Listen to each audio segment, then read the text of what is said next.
Winds of Change brought to you by Wyoming Humanities. I am your host, Emy DiGrappa, joined by my co-host, Lucas Fralick.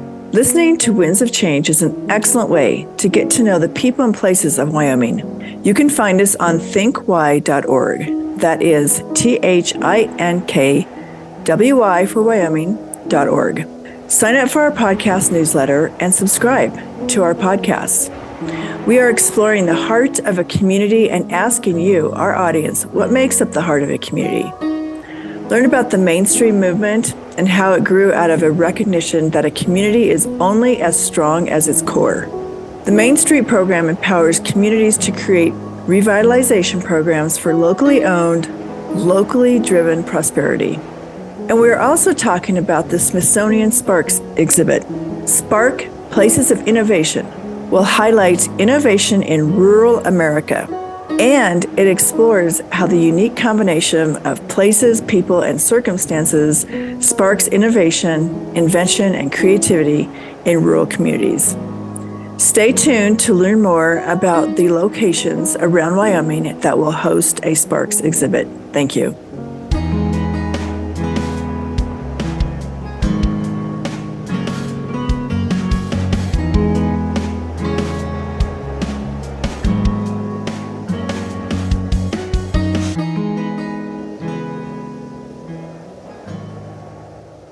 Welcome, everybody. Welcome to Winds of Change. And we have Lucas here today, my co-host, and we also have Chad Banks with us. And not only is Chad a board member, but Chad Banks is also, he works for the Main Street Urban Renewal Agency as a manager for the city of Rock Springs. And we want to talk to him about innovation, downtown development, and his work for Rock Springs and his background. So welcome, Chad. Thanks for having me. So let's just start there. What is your background? Well, first of all, where are you from? I'm from Rock Springs. I'm actually a fifth generation Rock Springs resident, so I've been here a long time. I have lived in Casper during the 90s a little while, and then of course Laramie for the University of Wyoming. But other than that, I've been in Rock Springs my whole life. Wow, that is so cool. Yeah. So tell me about your work and what does the Main Street Urban Renewal Agency do? Yeah, so Main Street, for those who aren't familiar, is a national movement that is really sort of redevelopment and re-energizing downtowns or historic districts. So it's not always just downtowns, but it could be historic districts in and around the U.S. And it's an approach that Main Street America has developed. It's been around, I think, since the 60s, so about 50 years. And there are, 15 or so towns in Wyoming that are part of the Wyoming Main Street approach, and we're one of those. And our program here in Rock Springs has been around since 2006. So we've been around about, 15, 16, 17 years, something like that. So we're charged with the redevelopment as well of downtown Rock Springs, and so community and economic development here in Rock Springs. So when you say community and economic development, what does that mean? I mean, what do you do to make that happen? Yeah, well, I think, the buzzwords, obviously everybody knows what economic development is, right? Trying to bring in new businesses, those kind of things. But it's a lot more than, I think there's always this perception that economic development is landing a great big, factory to come in and build widgets in your community that's going to create 300 jobs. And that would be nice. That's really not the way it works. And so it's incremental. And so our economic development approach is working with the existing businesses downtown to help them grow. So maybe they're able to add a part-time position or a second full-time position or expand their offering and, sell more online or whatever the case is. So how can we help the existing businesses that are located in the downtown district grow and expand? And then how can we recruit new businesses or help entrepreneurs find spaces to maybe move out of their basement or out of their garage and take that next step into a storefront? And how do we go about doing that? So that's the economic development portion. And then the community development portion is reinforcing, I guess, if you will, the downtown is sort of the heart of a community. So that's producing events that bring people downtown. It's We've renovated 3 or 4 different vacant spaces, vacant lots in downtown, to re-energize those and, take them from weed-filled lots into contributing spaces. We've redeveloped buildings. We've redeveloped our theater. So that's sort of the community development aspect of it. No, I think that's excellent. I'm so happy to hear that. I'm going to have you send me some photos of some of the projects that you've worked on that have changed the face of the community. So let's go over to Lucas, because Lucas has a great project, and I feel like these projects go hand in hand together in many ways. And so, Lucas, tell us what you're working on for Wyoming Humanities right now. Sure thing. Yes, you bet. So part of my portfolio is to help coordinate the Museum on Main Street program. It is a little bit related, other than just the similar names of the 2 main streets. But the Museum on Main Street program is a branch of the Smithsonian Institute's Traveling Exposition Service. Let's just call that SITES for short, because I'm not going to say that whole acronym out loud again. So SITES is a wonderful program. It's a nationwide partnership with the Smithsonian Institute and Humanities Councils. The whole idea is to bring Smithsonian quality exhibits and programming to different states, and specifically to more rural or low populated communities. That's not always the case, but for us and our purposes, that is going to be the case. Pretty much anywhere in Wyoming is considered a small urban area. So we qualify in every town, even those as big as Casper, technically would qualify as a rural space, if anything, because of the surrounding communities around it. So what's great about an exhibit that we're bringing next year, May 18th, 2024, in fact, it's called Spark, Places of Innovation. You can't see it right now, but Spark has an exclamation point. It makes it really exciting, not frustrating. That's the problem with print sometimes. So the exhibit does more than just discuss what innovation is. It's more about what the environment a community has to face in order to create that spark for innovation. The exhibit's broken down into different modules: art innovation, technological innovation, cultural heritage innovation, and social innovation. If you're listening, I'm sure you're wondering, well, what does all that mean? Well, that's a good point. It means whatever a community wants it to mean, which is what makes this both frustrating and very exciting. Because every community tackles changes and challenges differently, but all of it comes to the same solution, and that is innovation, and whatever that looks like. And I think from a Main Street perspective, as Chad was saying, with economic development and community development, all of that requires innovation to work. Hence why I think a partnership is so valuable in this case. That's my spiel. No, I love it. I love it, Lucas. And the reason I thought this conversation between, urban development, community development, everything that Chad was talking about, and Sparks is because what communities do to stay alive and stay vibrant is all about innovation. It's all about how you bring people together around ideas. So Chad, tell us some of the things that you've seen in Wyoming, maybe not just in your community, but what do you talk about with other urban renewal managers in Wyoming? I think that's what's sort of exciting, and where it ties into what Lucas talked about is that it is innovative and it's really community driven, and regardless of what each community does, it may be different, but it all goes the same direction. And so like Rawlins, for instance, had a really exciting project. Gosh, it was a good decade in the making, where they leased the front, I want to say 6 feet of 48, I believe it was, buildings in their downtown district. And were able to sort of do a lease on those, generated some Wyoming Business Council funds with some matching funds, and renovated the facades of all of those, which was super exciting and a really innovative way to do that. Obviously, those property owners had some buy-in as well, so they had to do some matching. And, and it depended, some of them had brand makeovers depending on how much the private property owner was able to invest and match, versus some of them that may have had a much smaller makeover. But something like that was really never done in Wyoming, and really very innovative across the U.S. from a little town here in Wyoming in Rawlins.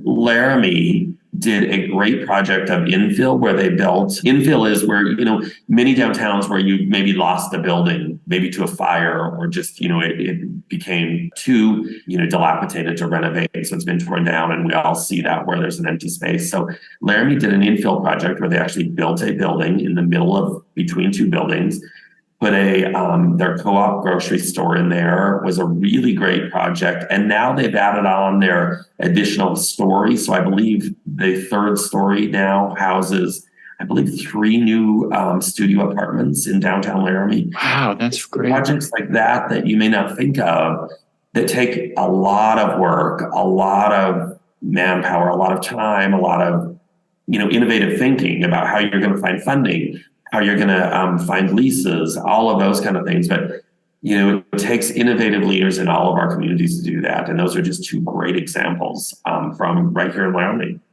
That's great. And that's exactly, I think, what this exhibit helps to inspire. Every module showcases a community that went through this very same transformation. Different places across the country that face an issue like the ones that you just described in your examples. It doesn't necessarily have to be a negative issue either, but just something they want to see an improvement in their community. I think it'll be wonderful to see once the exhibit arrives in Wyoming, how each community ties it back to those very examples that you discussed. I think that'll just really make the exhibit pop all over the place. There's so much potential. It's very exciting. Lucas, what are some of the communities that you have signed up so far for the exhibit? Well, right now, as the time of this recording, I really can't say. We're still, it's a good question, but unfortunately, it's just due to the nature of how our selection process takes place. It's always safer to not tell everyone who we're considering, just for safety's sakes, mainly for my reputation. But I will say that all of the applicants that we've received are going to be great hosts. So regardless of what the final decision is, it's going to be a win to anybody and everywhere. I always find it interesting how, and maybe Chad, you can answer this for me, because I think the heart of a community is so important. And it really gives that community so much character and vibrancy. And I always wonder how a community loses that heart. Why, people they don't see downtown, or they don't see the heart. They don't see those historical places as being important anymore. What causes that? That's a good question. I think part of that is when the community sort of loses that themselves, right? Like I can't think of the community name, but I have 3 daughters, and one of them was in dance, and so we traveled all over. It felt like for these dance competitions on a Saturday, and one of them was in a smaller town in Utah, and they had, at least from what I looked at, completely gotten rid of their whole downtown, or never had a downtown. And so all they had were, the strip malls and the big box stores and all of that. And so you go, this looks like every place else in America. There's nothing unique here. There's still nothing that is cultural anymore. There's no history. And that's where that preservation comes in really, is so strong and so important. And I think that's where groups like Wyoming Humanities, Wyoming State Historic Preservation Office, Main Street, all of those are really critical to preserving our history and what that means. Each town in Wyoming is unique. We're founded for different reasons. We have different histories, and preserving that and continuing to tell that story is what's really important. So here in Rock Springs, for instance, and I think this is actually a statewide mandate. So, all of our 3rd graders learn about Rock Springs history. All of our 4th graders learn about Wyoming history. And those are the people that are going to carry on that heritage, right? I mean, like, my kids are the ones that now are tasked with why these things are important in the history of our communities and our state. And so that's where I think those things are so critical, that we reinforce and educate our children and our adults about why that's important. Why is it important that we're restoring a bank building that's 100 years old, a block from me? Why that's important. Yeah. I have the privilege of serving on the Gillette Historic Preservation Commission. So you're definitely speaking my language of the crucialness. I mean, talk about your community's heritage, right? And these buildings don't seem that important at first, but you just remove that fake brick and you see the real brick underneath, and it just it's a cliche to say it's a time machine, but in a lot of ways, it does bring a downtown together in a more surreal fashion, something to celebrate. We have an old city hall building that was built in the early 30s in the midst of the Great Depression. And the story behind that building alone is worth just preserving the building. I mean, it was built just people throwing in what they could to pay for it. That's something that just doesn't happen, especially during the Great Depression. So, I mean, those reasons alone, it brings character. It attracts a certain class of people to a town in positive ways, I think. So I have another question for the two of you. As I was thinking about, as you both have been talking, do you think that Wyoming's boom and bust cycles contribute to just like once really vibrant community happening, and then all of a sudden it's just gone and it's like a ghost town? Yeah, I mean, right, you see that driving through, on the highways and around Wyoming, you see some of those communities that have really all but disappeared. I believe we probably have them in every county in Wyoming. We certainly have some here that were mining towns or railroad towns that have now, there's a few foundations left and that's it.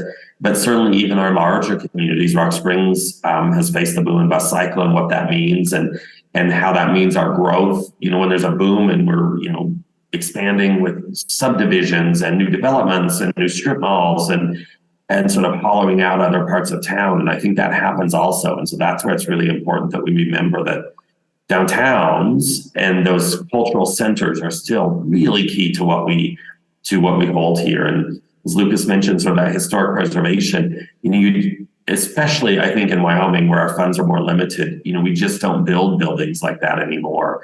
The Wyoming Capitol is a wonderful example. We just spent $400 million restoring it, and there was a lot of, and still is, a lot of heartache about that. But I can't imagine what the alternative would have been, right? I mean, would the alternative have been to demolish that beautiful building and build a steel structure and that looks like a big box store? And so it's so critical, and those stories that remain, like.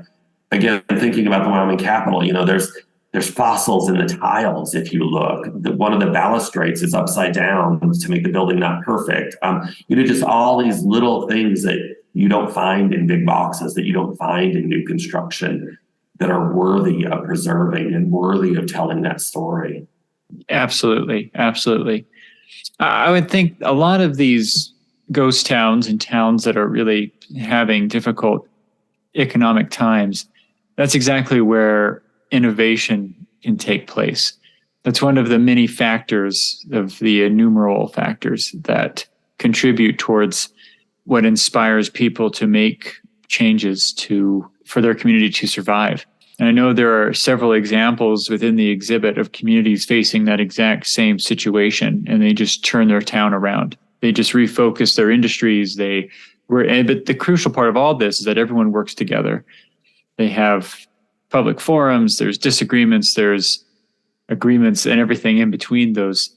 And they create a cohesive community that allows them to keep surviving. And it's hopeful in a lot of ways. It's a good story.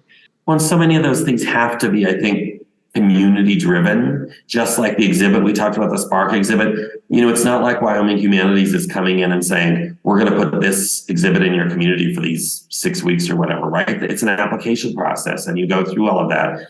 Main Street is the same way. It's community driven. It's driven by volunteers and lots of community input about, what would you like to see in this vacant lot? What would you like to see downtown? What kind of restorations? What kind of innovation, what kind of artwork, all of those things. And so the community is really key to making sure that those, if it's transformations, that those happen and that the community is involved in crafting, creating the community that they want it to be. Precisely. Yes, that's exactly it. So, Chad, it just brought to mind, because I live in Moran, but I have an office at the Center for the Arts in Jackson, and everybody's always fighting over everything. I'm not kidding. So are you a part of like the planning commission and the county commission and the city council in order to represent your agency and the work that you're doing? Yes and no. So here, and every main street in Wyoming, and I think across the US, is a little bit unique in how they develop their program to work for their community. So here we are part of the city. We're city staff. We have a city budget. And in addition to that, we also run a standalone nonprofit that raises funds and provides grants and all of those things. Other agencies in Wyoming that do the same work, some of them are wholly nonprofit. And so we work with the city very closely because we're city staff. And so we work with planning and zoning, and we work with the building department and the city council, certainly not so much with the county commissioners. That's really more of the political role for this council to play. And then we take direction from our board and from the city council and the mayor. And I think that's similar in other communities, right? I mean, you don't want your Main Street program doing something that the city council and everybody in the community doesn't agree with, even if they're a nonprofit. So I think they all work very hand in hand, but the way that we're funded is certainly differently, and the way that we operate is a little different. That's one of the many hidden lessons of Spark also, is the importance of partnerships with city and other organizations and the counties, all of that. These things only work if it's together, regardless of where funding comes from, of course, which is always the most important question. But it's how it's applied that matters too. Well, and those partnerships, it's not just governmental, right? So all of our industry, and are they contributing, and what kind of community does industry, especially, and I know this is incredibly important to us, like what does industry want to see? How do they recruit new employees, and what does that community look like those employees want to come to? And then we work also very closely with I want to say just about every agency in the community. So be it the Boys and Girls Club, our tourism folks, our Community Fine Arts Center, our museum, our college, our school district. So everybody has to be at the table, I think, to make sure that voices are heard and that the community reflects itself. So I've learned so much today. So I want to thank you, Chad and Lucas, for joining me in this conversation. And I really look forward to talking more. And after Lucas can reveal the participants. Yes, sit tight. Yeah, sit tight. I know. We'll let everybody know. So that'll be cool. That'll be great. So thank you so much. And I appreciate your time. Thank you. Yeah, thanks.